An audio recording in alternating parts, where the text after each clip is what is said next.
It's a full-sized, no-compromise office that includes two 24-inch monitors, a full-size keyboard and mouse, a high-quality webcam, a power strip to power all those things, because no matter where you are, there aren't enough plugs to plug everything in, right? So it includes the ability to connect everything and all the cabling, all kind of packed into a very self-contained briefcase-like item we call a slide pack that fits in one half of a high-quality luggage where you put your clothes, your other equipment that are specific to your needs in that other half, and then you're off to your destination.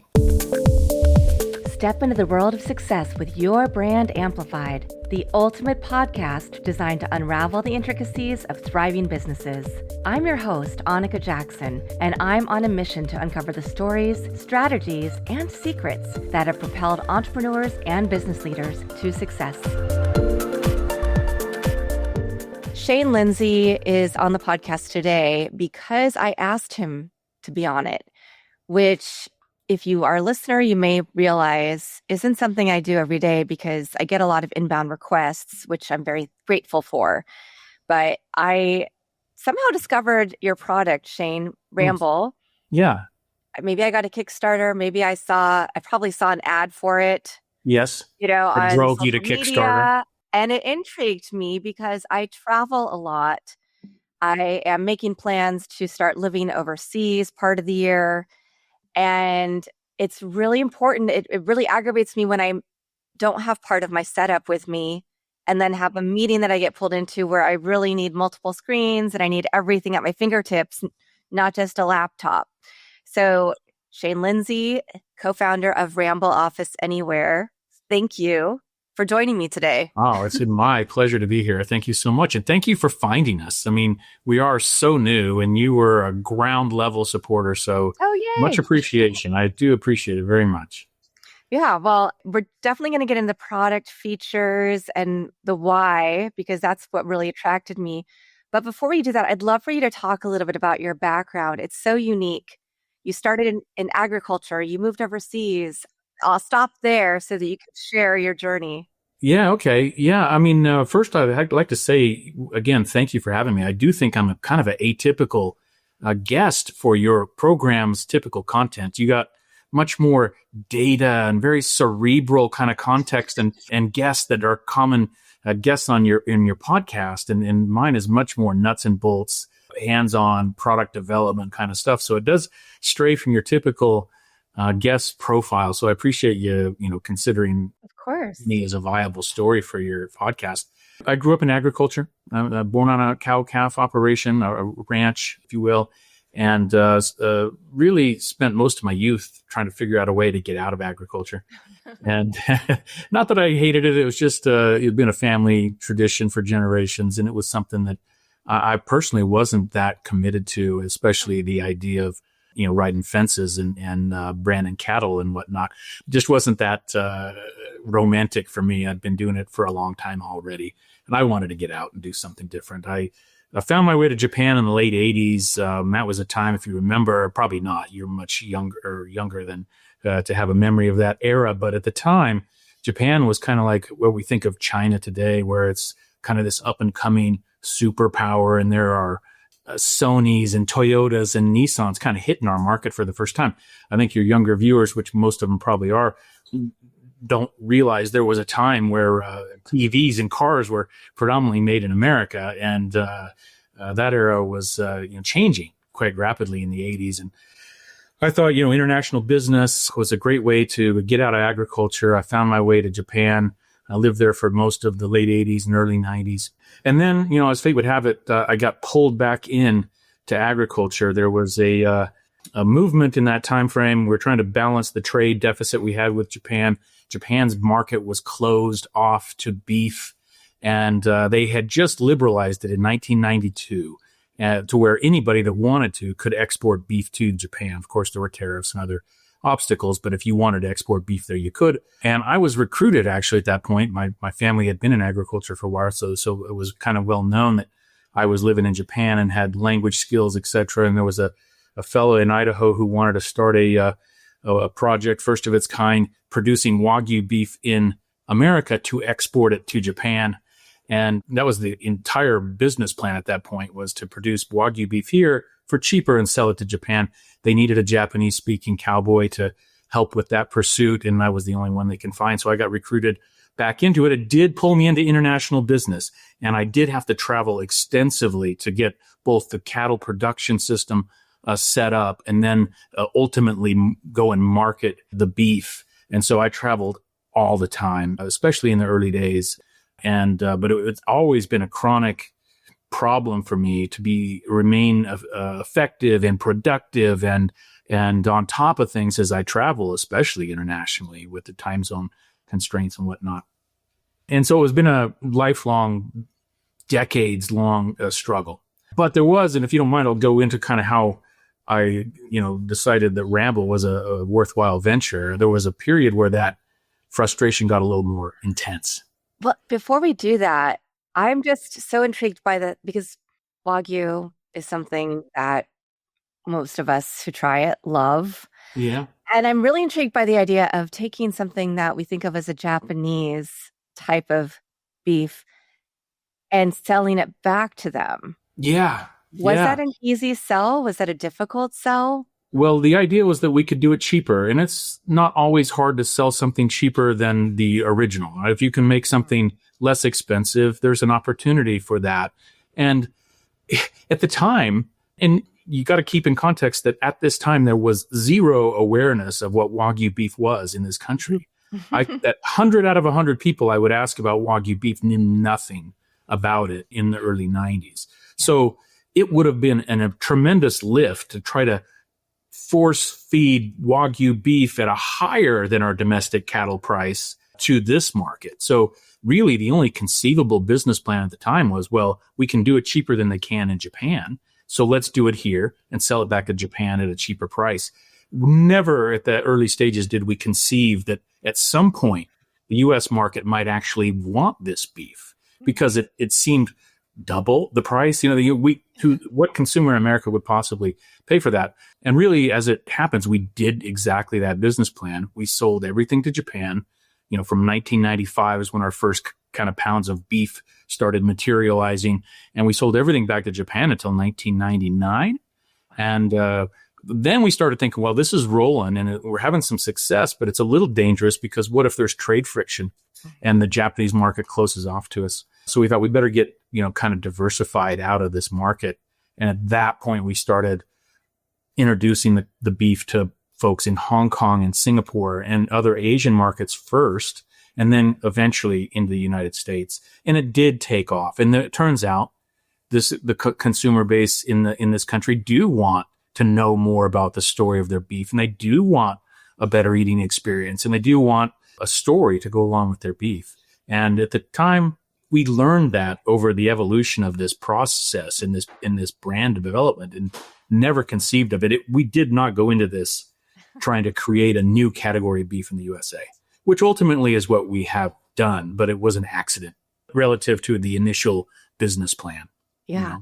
But what a happy accident for those of us who love Wagyu. So yeah. Thank you. Yeah, no problem. I'm glad to share that story. I've been in it for 30 years now, and really it has grown from zero consumer awareness to not quite a household name, but now of those 100 people you ask about Wagyu beef, 70 or 80 will at least know what it is, have heard of it before, and 40 or 50 of them will have tried it, which is way up from previous. Now, I remember the early days, not to get too distracted on this, but when people would ask me what I do, and I'd say, well, I'm producing Wagyu beef in this country, blank stares. They had no idea. But now people like you hear it and they go, oh, that's cool, or that's interesting. But what a difference 20 years makes, because 20 years ago, no one had an idea what I was doing. And I have to ask a question because I am a fan of Wagyu, and we are fans in my family. So this is tangential to our conversation, but you often hear, or maybe not often, but sometimes people wonder about, well, if it's not produced in Japan, does it really have the same quality? Well, that's a great point. And no, the answer is no, it does not. And same quality, it depends on what you mean by quality. It doesn't have the same level of marbling as a Japanese full-blood A5 Wagyu. And that's almost by design. I feel like this might ultimately be a show about Wagyu beef instead of. Oh, no. We're getting there. We're getting there. But I'm also from Kansas, and my stepdad was a butcher for his entire Ah, career. yeah. So multiple layers of interest. Well, the U.S. system for grading beef has three categories: select, choice, and prime. Prime being the highest, and prime will have a marbling level, a ratio of internal muscular fat to lean ratio of about 10% marbling. That's kind of what prime has. And marbling is the most commonly used standard to judge the eatability, the quality, the richness of the beef. And prime at 10% marbling is very different than Japanese A5 Wagyu, which has 70% internal marbling. So it creates not only a gap price-wise between prime and A5, but quality-wise that's huge, right? There's this giant gap that isn't being filled. And so what we decided as we progressed through this process, we're not going to beat them in producing 70% marbling over the top richness. But what we can do is create a spectrum of price points and quality levels and richness levels that bridge the gap between prime.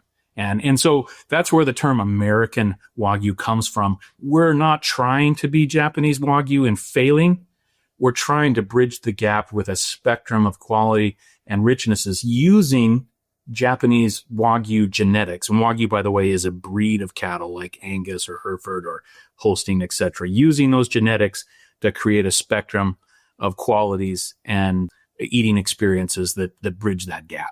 So it isn't the same quality, but it is what it's intended to be, which is a gap filler, a spectrum of quality creator, Yeah. Well, and we could do an entire episode on this because this is an amazing brand story. No, it is. I mean, somebody probably at some point will want to do a little historical, presentation on the history of just Wagyu in the USA, because it is a fascinating story. Note to self, my boyfriend is a filmmaker and he's a huge Wagyu fan. Okay. Well, hook us up. Yeah, to be continued. But I see that you've also put the same dedication into Ramble and into that brand and to that evolution of brand. So there is a through line here. Yeah.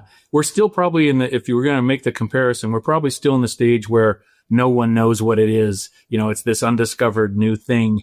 We haven't reached the kind of awareness level that we're hoping to achieve at some point. But there is a need for this product. As you, as an initial supporter, have recognized, there's a drop off in quality when you go from your home office situation to some alternative version of that. And, in that same period where I've been building this Wagyu beef brand, the basic office structure, the basic sit down componentry that a typical human uses when they sit down to do their work has evolved immensely to the point where now 70+% of all home or in-office workstations have two monitors, a wireless keyboard and a mouse, a webcam, some very specific structure. And those the monitors are 3 to 5 inches off of the surface for the optimal kind of viewing angle. And so it's all ergonomically set up for productivity. And people have become addicted to it. I have too. I get into that mode where I'm chugging along and I've got a spreadsheet open here and an email and some correspondence with a customer or a supplier over here that I'm comparing to this. And without all that screen real estate, I would be dead in the water.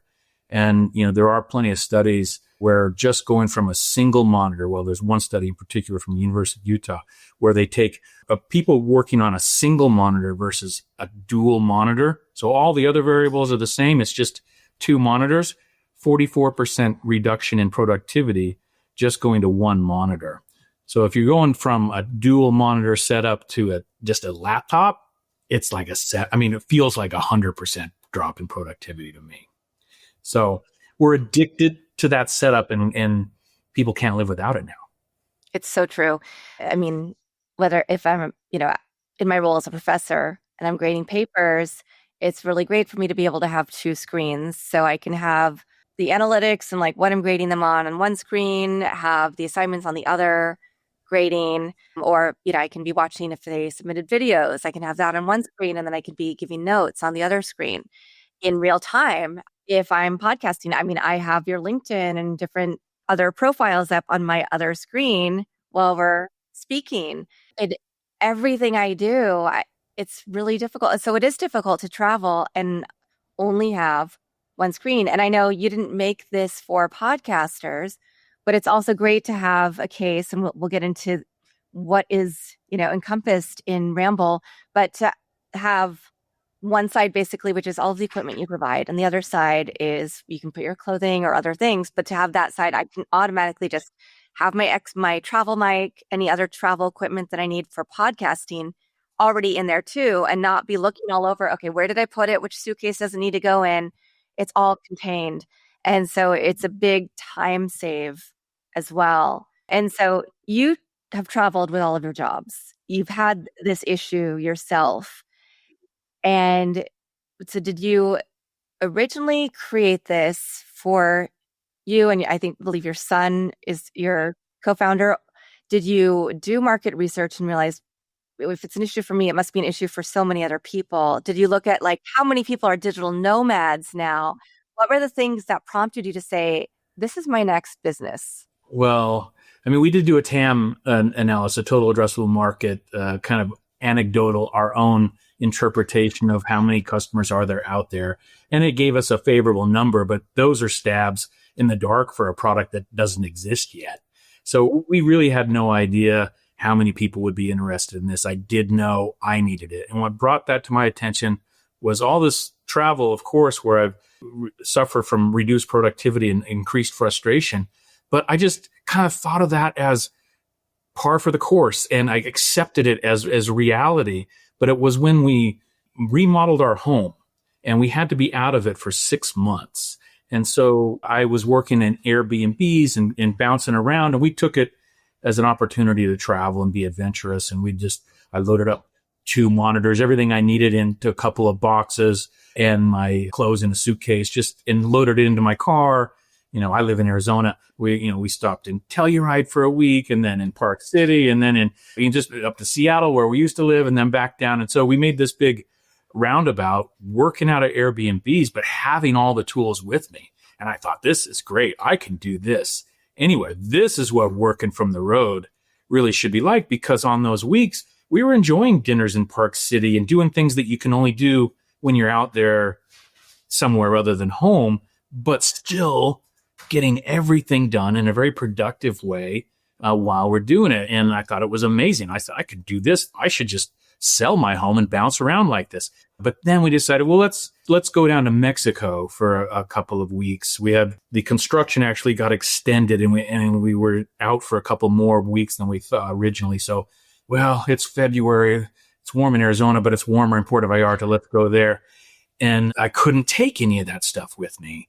And it was, any of my monitors and extra keyboards. I just had my little 14-inch laptop screen to work on. And it was just so miserable. And that's when we decided, after all this productive travel experience, and then you throw this really horrible experience where I wanted to enjoy Puerto Vallarta the same way, get all my work done, and then have, the ability to enjoy that place as well. Couldn't do it because I just had to keep up with everything I had to do. And I ended up working the entire time because I wasn't efficient. And that's when I decided that I need to buy. And I didn't, at that point, intend to produce anything. I intended to buy a solution. There has to be a turnkey, no compromise office setup situation that will travel with you. And there wasn't anything. So I gathered my sons together and I said, man, I need something for my work travel. And they're in their late 20s. They're on and doing their own thing. But I gathered them together. Let's just try to build something for me. And man, if it works, maybe we'll develop into a product. So 4 or 5 iterations later, we come up with things we think might work and work well. And my one son in particular, Jason, said, I think we could make something here. I'd like to make, pursuing this my full-time thing. I think there's something here. And so hats off to him, because most of the legwork, most of the actual development, has all been on him. I'm more of the chief investor and chairman of the board. And he's kind of the execution guy. But we've taken it from an idea to a garage built prototype to a actually produced item. And now we have the biggest task of reaching our market with that product. And just so your listeners know more about what this is, because we haven't really described it quite yet, it's a full-sized, no-compromise office that includes two 24-inch monitors, a full-size keyboard and mouse, a high-quality webcam, a power strip to power all those things, because no matter where you are, there aren't enough plugs to plug everything in, right? So it includes the ability to connect everything and all the cabling, all kind of packed into a very self-contained briefcase-like item we call a slide pack that fits in one half of a high-quality luggage where you put your clothes, your other equipment that are specific to your needs in that other half, and then you're off to your destination. And yeah, so it solves the problem of compromised work setups on the road. And particularly, I should add, for the longer term travel and setups. This is not something you break out at Starbucks to shoot off a couple of emails. We call it the 72-hour solution, right? If you're going to be somewhere 72 hours or more and you need a no compromise ability to keep things going, this gives you what you need. Yeah. And that's why I know we had talked about getting reviews and leaving reviews. And I had to be honest and say, I have it. I just haven't had long enough trips where I'd be in one place. I did just recently go to Asia for a couple of weeks, but I was there as part of a group and we were traveling every few days and all day long. I barely was able to check email, right? And so it wasn't useful in that situation, but in a situation where I'm at a conference for an entire week or 3 or 4 days where I know I'm going to spend one night teaching, I have a few calls that I have to take during the conference. Yes. It's the perfect solution. Yes.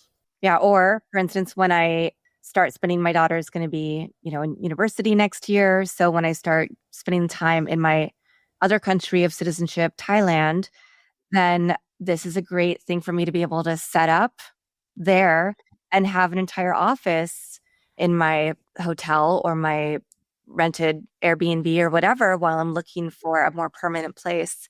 Yeah. So it solves a lot of issues. And I think about all the people I know who are digital nomads, who want to go on the road and who are maybe just working with their laptop and I don't know how they're functioning. And like you said, their productivity isn't where it can be. No, for sure. So, yeah. Yeah, no, that is it. I think you're kidding yourself if you think you can be equally as effective with a laptop. Maybe some of these younger generations that are used to working on their phone, a laptop is actually an upgrade to the working surface. But most people know you need the two screens. Yeah, absolutely. So you developed the product, you went through multiple iterations. Then what was the first market test, or besides yourself using it, or was the first market test, we're going to start a Kickstarter? And how did you decide to use that as a mechanism? Well, we have between me and my son, no direct experience in producing any of the components that are, so just finding the suppliers, making the whole system work together was quite a task to start with. And that was, we felt, monumental to arrange all that. And we learned quickly why there wasn't a turnkey solution out there on Amazon already. It's quite a task to not only, because you're not going to find one supplier to supply all those components and then make the packaging component that holds them all and then have that fit exactly into a specific piece of luggage. It's a coordinated system. And to arrange all that was tough enough. And then to think, okay, well, we got something we're proud of. It works. We've thrown it downstairs. It keeps the product very safe and secure. And we've checked it internationally. It works. How do we now go to sell it? I wasn't even aware of Kickstarter, if I'm being honest. I've heard it, but I didn't know much about it. Yeah. Jason did. He said, well, here's a, Kickstarter. The name says it right there. It gives you a little jump start from zero to something. And but in hindsight, the best thing about the Kickstarter campaign was that we met you, Annika, because, I mean, it isn't quite as billed. It takes a lot of a marketing budget, a lot of polish, a lot of algorithm manipulation. lot of finesse. And for the average person that feels what, assumes Kickstarter is X, it turns out not to be X. It's evolved. It's not a guy with an idea in a garage who can just kind of chicken scratch his idea out there and get investors or get some pre-orders. You have to be polished. And so we had to really up our game right away on content creation. Neither one of us are social media moguls like you. We don't know what we're doing. So we had to learn our lessons. And I think we created a good amount of reasonably professional content, but it was a process. And so this, honestly, from start to finish, this thing is an exercise in just adventure and learning some new industries and new things. Every step of it has been a challenge. And I would say just on the Kickstarter front, it was more of a distraction and more of a cost center. Yeah, we got a few dozen units pre-sold, and but we had to contact you because we had to cancel our Kickstarter one time and then restart it because the algorithm, the way we started it, wasn't in tune with the maximization of the algorithm, because you have to show this huge burst right off the bat to get on the preferred placement ads, etc. And if you miss that, it's straight into the dumpster for you. And anyway, so it was. I would just caution anybody who's got a new product and thinks that Kickstarter will be a easy, no low maintenance or low input cost kind of way to publicize your product. No, not so much. Not so much. I'm not trying to bash Kickstarter. I'm sure they've done a lot of good for a lot of products, but in our category, basically in electronics, it seems like it's become the marketing arm for Shenzhen electronics manufacturers who just use this for a little social credibility and then as a means to get into the big distributors and VARs in this country. So a little disappointing on that front. And we just moved on. It wasn't a straight unequivocal success, but it wasn't a failure either. We doubled our funding goal, and we can use that as a little bullet point on our marketing credentials, etc. And now we're in the real world of trying to drive people to our e-commerce sites with a social media marketing and advertising campaign. And we're taking that kind of a multi-channel approach and approaching some businesses that have the ability to buy direct in bulk from us. Like our first sale, they do temporary facilities for like oil rigs and mining operations, remote temporary facilities. They also, if there's a hurricane or a flood or a fire, they set up mobile command centers. And so now each one of their project managers has a Ramble and can take it to wherever they need to go, pack their suitcase up in a moment's notice, have everything they need to get to the place where they're either a remote work setup or a disaster and be ready to go, ready to plug in and go. Well, I appreciate you talking about Kickstarter, because I know who are successful at Kickstarter. It's because they've been doing things on Kickstarter since the beginning of the platform. Yes. And so they've formed those relationships. They've figured out how to use the algorithm. They have longstanding history. And as somebody who's also tried to do things on Kickstarter and realized I was doing something for a client and realized the client wasn't going to push this out to their audience, and you really have to have that, and you have to be willing to continue messaging, like you said, and marketing. You have to spend money on advertising and all of these other factors. That it isn't just as easy as anymore. Like anything, though, digitally, because even all the social media platforms, we don't see things from people that we know as much, right? Those get pushed down because it's being replaced by ads and by really big platforms. And the algorithm says, oh, you looked at 3 posts about this content, so now everything you're going to see is about that. So talk to us a little bit about that, because I know you have used like meta ads and different techniques. I'd love to hear a little bit about how you've implemented a social strategy and how much of an assist that's been as part of the omnichannel marketing. Well, maybe I'm going to say too early to tell on whether it's, what kind of an impact it will ultimately have for us. And by the way, like I mentioned earlier, I'm more of the chief investor and chairman of the board, and my son Jason handles all that firsthand. I'm a consultant at best, especially in regards to a social media strategy. But we have, honestly, we bounced to, we don't feel very comfortable. And I think, honestly, I don't know that we can these days as novices effectively do this without a little bit of coaching, a little bit of third party consulting to help us weed through all the different elements that evaluate your performance or lack of performance. And just understanding all of the ins and outs of that is, to me, beyond a novice's capability, right? I mean, you better, if that's the only thing you have to learn and master, then maybe in a short period of time, a few months, you can get proficient at social media marketing maximization. But we have found we need some help, and we've bounced between a couple of there's a number of services that are out there to help amateurs like ourselves navigate. And I think we found one now that we're happy with and that it's helping us. But there's quite a science to how to effectively select your audience. And of course, I've listened to a number of your podcasts since we've become acquaintances. And some of your content has to do with that very thing. Well, how do you maximize and I learn a lot, by the way, from your podcast now, because it covers a lot of topics that we're tangentially kind of affiliated with, but not by any means an expert on. So I'm not going to tell your audience anything they don't know about social media marketing for sure, other than it's a trial and error.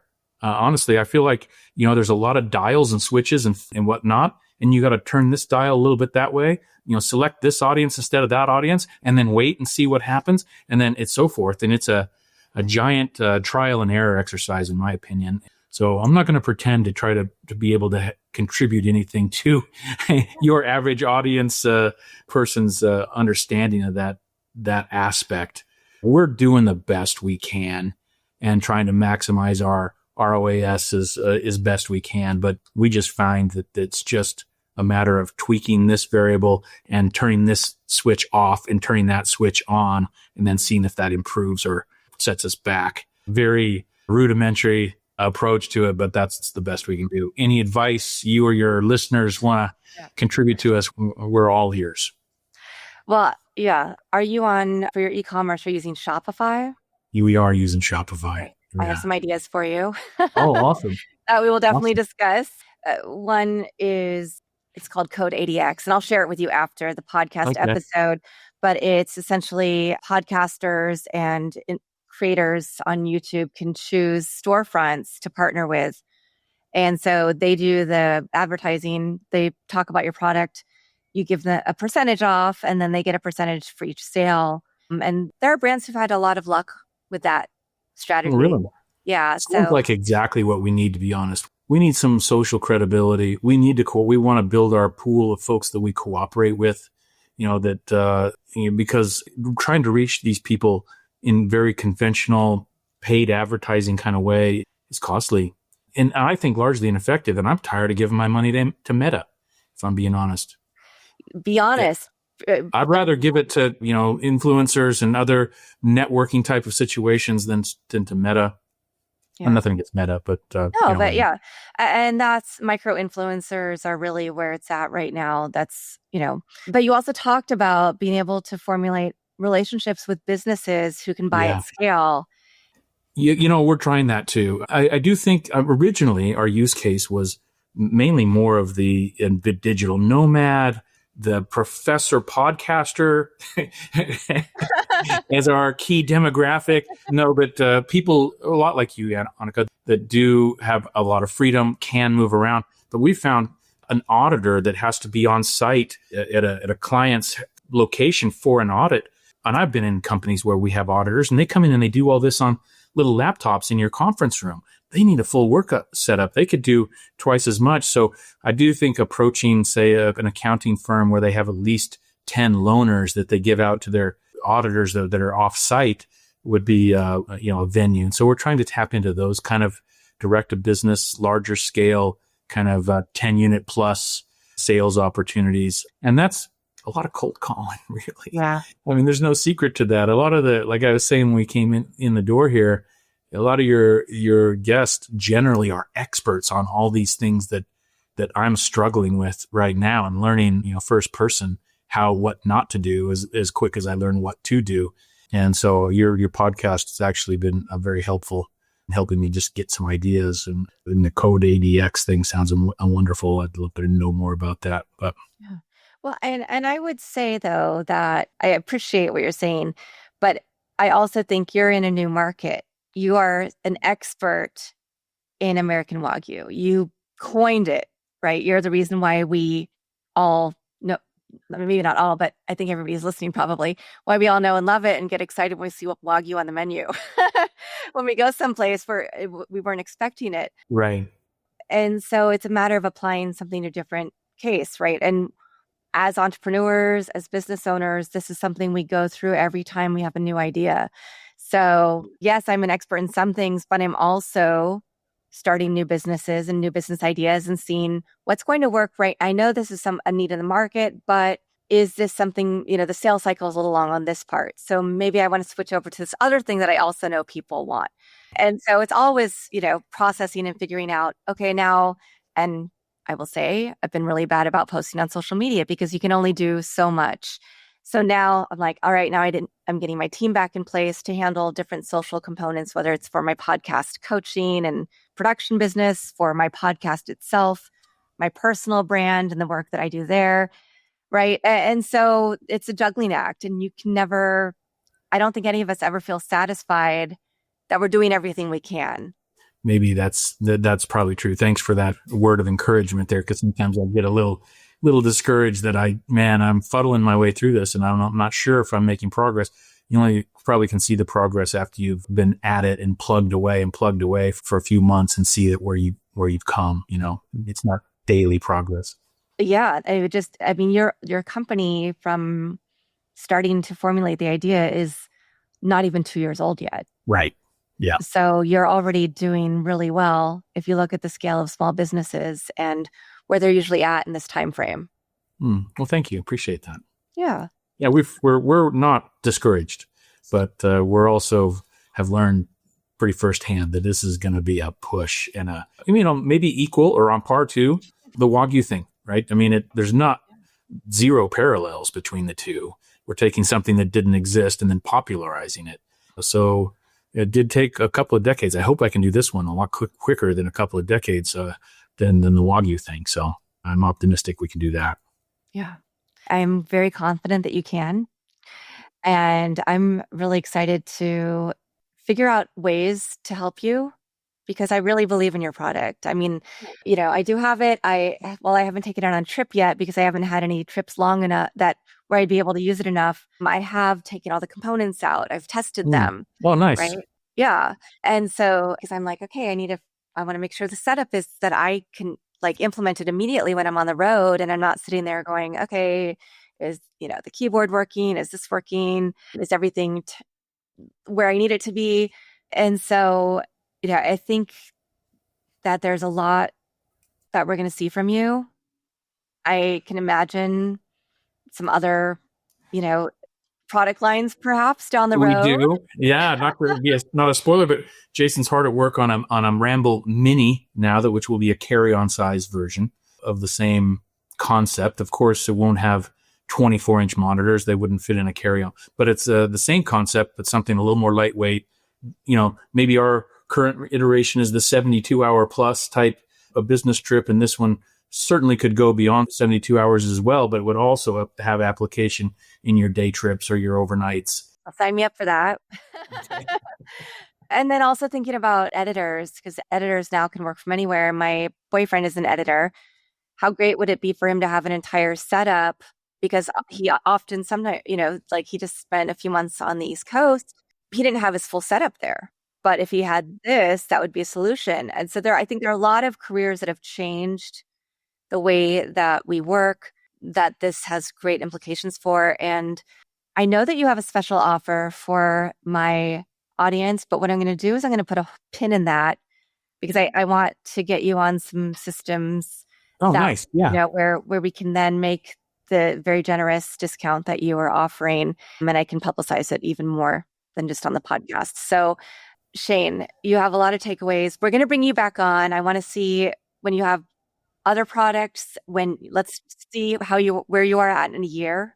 Yeah, that'd be great.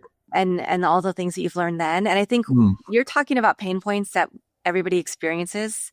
And so I'm glad that you feel encouraged and that you really are testing things out. That's the way everything has to be done. Yes. I No doubt. believe you can learn from experts, but you also have to see what's going to work for your business. Yes. It takes iteration and listening every time, right? You just can't, theory doesn't translate to a finished product. It just takes trial and error. Yeah, exactly. What is one piece of wisdom that you'd like to impart on the audience today? I know you asked this on a lot of your podcasts, so I thought about it a little bit. And to be honest, the one thing that lately has been just, I can't get out of my mind was a single social media post from this young kid. So it's not a quote from Aristotle or Einstein, but this kid, he shaved his eyebrows, this kid on a social media post. And the title on the social media post was "Eyebrows are for winners." And he shaved his eyebrows, so he looked like a freak, and a very visually striking situation.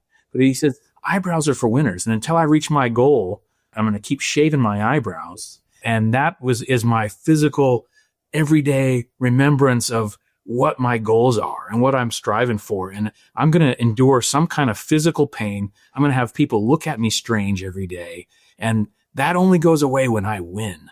And the title was "Eyebrows are for winners." And I thought that is fantastic. I'm not going to shave my eyebrows, but the idea of what kind of self-sacrifice it takes to reach your goals, and sometimes putting some limitations and some really physical constraints on yourself, especially I think it applies to you and me and other people that have remote work situations where somebody's not breathing down our neck every day to make sure we're getting done what we need to get done. And sometimes you need some extra incentive and a motivation to keep you on track and progressing day to day. And so I keep thinking about eyebrows are for winners. And I don't get my eyebrows until I get this. And I know I haven't physically shaved my eyebrows, but I love the concept. I love the idea that you have to sacrifice and often put constraints or physical rewards or punishments on yourself to get to the goal line. And so that's, I guess, the message I'd leave you with is, nothing I've done ever has come easy. It's been a slog and a push and a pushing boulders uphill, kind of a struggle from always and eternally, maybe. And we just have to keep our, head high and realize that eyebrows are for winners. The rewards don't come until, after you've accomplished your goals. And so I feel that's where we are with Ramble. I mean, we have to keep pushing. We have to work hard. We have to find innovative. I think that's the key. Find innovative ways to reach our end user customers. We're not a broad mass appeal product. We're a very focused niche item for a small percentage of people that would have any interest in this at all. And how do you reach them without trying to have to broadcast it to the whole world? So, eyebrows are for winners, and I need to get some wins here. So, not that we're not having them. I don't mean to be too harsh on this whole situation, but it's early and we're pushing uphill. Yeah. No matter how much success you've had or where people see you, because I feel much the same way. I've done some things that I could pinch myself that I get to do this every day, and then I get to live the life I have, but I also am always striving, and there's so many more goals that I have. So Shane, thank you for your expertise, your honesty, your storytelling. And I'm really excited to have now met, to be able to continue figuring out ways to work together and share ideas. And I can't wait to see what the next iteration of Ramble is. Well, I appreciate the time and thank you so much. Thank you to everybody who's watching this episode or listening to it. We will have a link to Ramble in the show notes, as well as a special code for you so that you can receive a pretty hefty discount on this product to check it out yourself. I will also link Shane's LinkedIn in the show notes so that if you want to reach out to him directly, maybe you have a business where you're looking for multiple stations, right? Multiple portable work solutions for your employees or for yourself. So this really is the future of business, thinking about where we can work anywhere in the world but be able to have a full solution. So Thank you for inspiring us today, Shane. Thank you. I appreciate it so much, Annika. Thanks for listening or watching to this episode of Your Brand Amplified. Don't forget to leave us a rating or review on your favorite podcast listening platform. And if you want to learn more, check us out at yourbrandamplified.com.